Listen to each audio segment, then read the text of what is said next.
Join us today, our second guest, Erin Tañada, Executive Vice President of the Liberal Party. Sir, magandang hapon and welcome to Storycon.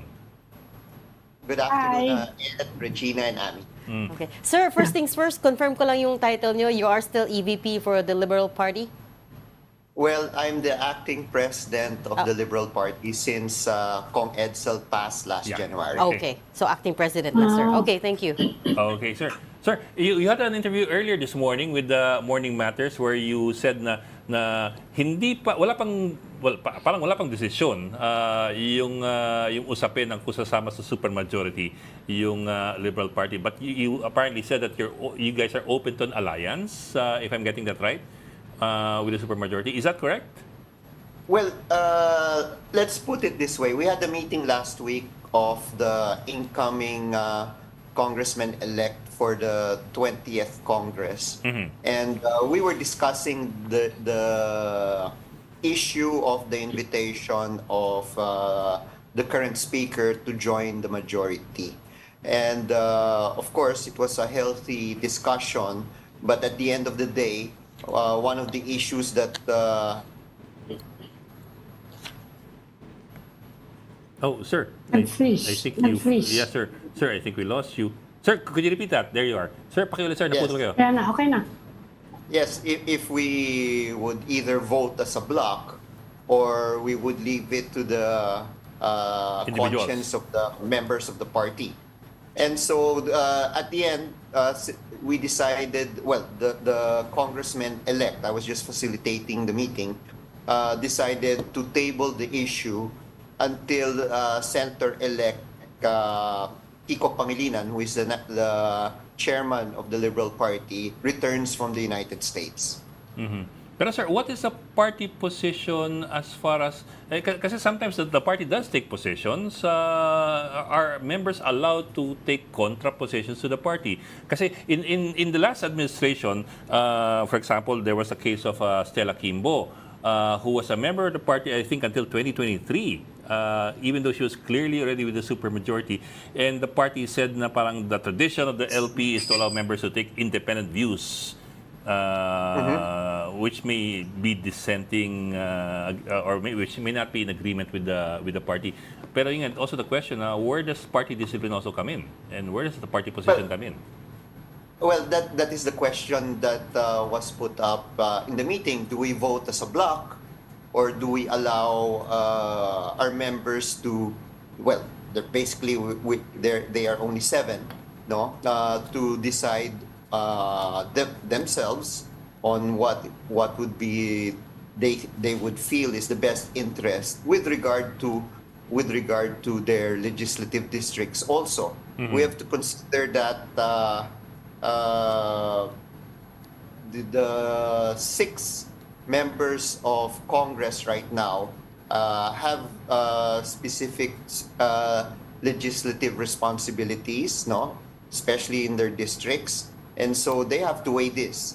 And this is one of the reasons why we have decided to table the issue for further discussions. Kaya nagulat lang kami nung nag-statement ang Deputy Speaker of the 19th Yes. Congress, speaking in behalf of the Liberal Party when we have not Kaya yet na daw kayo. taken any position. Pero Mr. Tañada, I talked to Kiko Pangilinan and Shell Jokma and Laila de Lima after the elections. No, I was asking them about that possibility of an alliance because people are speculating about it. Ang sabi nila, pareho sila, sinabi nila, we can probably be allies on issues. Yes. On a case-to-case basis. Sabi Yes. niya, and especially sila Laila de Lima, they're quite emphatic na medyo malabo naman magka-alyansa kami with Marcos Jr. Yes. The administration of Marcos Jr. Kaya lang sabi niya, nakikita naman natin merong convergence on certain issues on a case-to-case basis. It's possible. Yung ganon pwede, yung ganong setup. Are you seeing that as well? Well, yes, that may be a possibility. That's why we decided to table the issue, and then we have to specifically identify the issues that we would be disagreeing with the administration and issues where we could help. No, for example, if we talk about the 2025 budget, of course, very strongly we have a position with regard to that. So these are the issues that have to be threshed out, especially if there are some who feel uncomfortable in joining the supermajority. Kaya kailangan maging klaro yan. Kasi ang nagiging problema rin, ang choice mo ay basically tatlo, no? You join the majority, you join quote-unquote the minority. The minority. Mhm. We know why there's a quote-unquote minority. Yes. And you join the independent minority, which practically doesn't have any power at all. They are not members of the committee. They cannot vote in committees. All they can do is vote in plenary. So these are issues that have to be discussed with the 7 members, no, 6 of the Liberal Party and ML, with Congressman Laila de Lima on how to approach this matter. That's why we were surprised with the statement of Deputy Speaker Jay-Jay Suarez without even mentioning who are the 4 who had actually signed or supported Speaker Martin. Pero sir, 6 lang yan eh. I'm sure nag-text na kayo sa kanila Oo kung sino alin. 6 lang naman yan eh. Hindi. Pero Mr. Tañada, will there be an effort to will there be an effort to redefine, kasi rules lang naman yan ng House, di ba? Will you push for a redefinition of the minority sa House? Pwede naman yung baguhin, di ba? In real, clear naman, based on my experience, no, clear naman yung rule. Ang nagiging problema, and this has been repeated, no, since the time of, if I'm not mistaken, President GMA, they would assign members of the majority to go with the minority in order to favor the minority, whoever minority leader will that be. So that's the difficulty there. Yung rules doesn't have that. Pero before the voting happens, no, merong nang kumakausap ng mga ibang members, o doon ka muna sa kabila, no, aalagaan ka namin, pero ito yung kailangan iboto. So yun na mahirap doon, no, and which I hope, no, the only way that this may be changed is maybe if the speaker himself, no, would not get involved in the selection. No, of course he will not admit that in the selection of minority. Talking about the speaker, yung invitation ni Speaker, sir, kay Attorney Laila de Lima and Chel Diokno to become part of the prosecution panel, was that meant to be an incentive or a sweetener of any sort? If you look at the results of the elections, the 19th Congress lost 2 prosecutors. And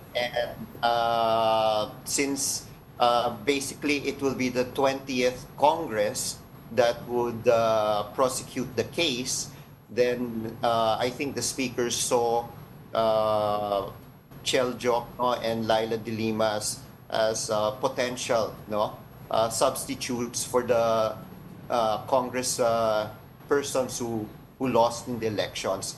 It was not a sweetener. There were no strings attached to it. It was offered and it was accepted. There was no mention you have to be part of the majority or else you will not be part of the prosecution team. So, sir, going back to the issue of the supermajority, well, it is not the first time na something like this has cropped up. I'm reverting back to what happened nung panahon ni Duterte, where you had Speaker Belmonte, the vice chairman of the Liberal Party, signing a covenant with the Duterte team at the start of the Congress of I don't forget which Congress that was, 18th yata yun. And then that went on for several years. I'm wondering lang, sir, if I suppose kasi meron kahit pa paano bare minimums and non-negotiables. Otherwise kasi malulusaw yung mga pinaglalaban ninyo, yung mga advokasya ninyo, malulusaw yan pag, for example, sumabak yung partido doon sa supermajority ng isang grupo kung saan matagal lang may gitgita at girian. You know what I mean, di ba? Yes. Yes. So kahit pa parang may non-negotiables po yan. I'm wondering what if there's been any discussion as to what those non-negotiables are.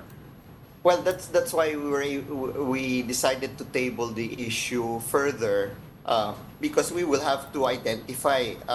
Natapos na nga yung usapin ng 19th Congress. Of course, we will see the presentation of the new budget come August of 2025, and if we're not comfortable with the way the budget is presented, the National Expenditure Program, then of course we have to speak our minds out with regard to this. So we will have to flesh out what are the non-negotiables with regard to the Liberal Party in certain key issues. And after we've done it, of course, we're going to inform the supposedly speaker to be that these are the positions that the Liberal Party intends to take. Yes, sir. Yeah. Although I wonder lang, sir, I wonder lang nung panahon na nung nakaraang administrasyon, if it was, hindi pala, this administration yun eh. If it was clear, for example, to all the members kung ano yung mga non-negotiables. Kasi I remember nga, in 2023, si Stella Kimbo was pushing for the granting of confidential funds to VP Duterte. Of course, she eventually changed her position. Her stance, yeah. Pero that was a time when she was pushing the confidential funds. That's the time she came under fire from the other LP members. And the position being, we have a tradition of allowing opposing Independent sides. views. So, but diba, that only goes to a degree.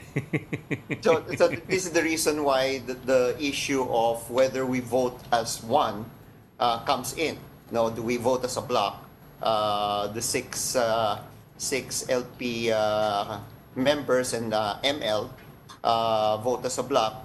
And if that will be the case, then dapat everyone falls in line. So these are the things that were brought up in that meeting that we had, and of course we have to take into consideration also how our LP member in the Senate would position himself, because right now it seems that the fight for the Senate presidency also is getting heated.